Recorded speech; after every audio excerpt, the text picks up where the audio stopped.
My name is Ben Bogle. I'll be talking about the Utah floods of 2015. Why did this happen?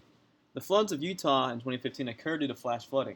Flash flooding commonly occurs when rapidly conjoined rains fall in areas of low saturation and build up until finding a place to settle.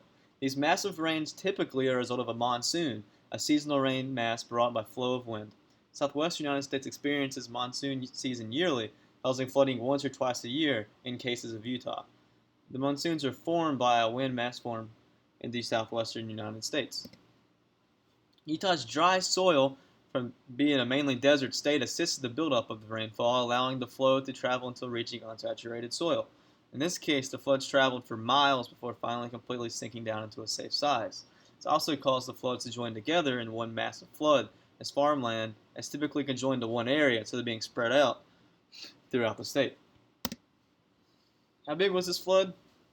Due to being mostly saturated soil where the rainfall occurred, the floods maxed out at 5.36 feet in height, and in the case of the small town of Hillsdale, where was the main point of damage, reached between 300 to 400 feet wide.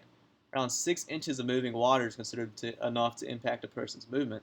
Therefore, this amount was enough to impact the movement of cars. 20 people lost their lives in these floods of Utah, including many cars and other infrastructure was destroyed. The floods furthered the saturation of the dry lands in Utah. As a result of looking for a place to settle, much farmland was destroyed from saturation of the soil. This causes depletion of food supply not only in Utah but however nationwide, as being a Midwestern state, it produces food for many other states, nonetheless themselves. Many have mourned the loss of citizens that lost their lives in the flood.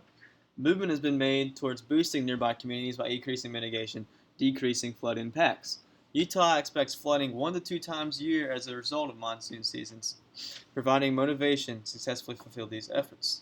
The town of Hillsdale, where most of the damage was, is a fairly traditional community, Mormon community, and not modernized in terms, and therefore not having much mitigation to protect their community from these floods.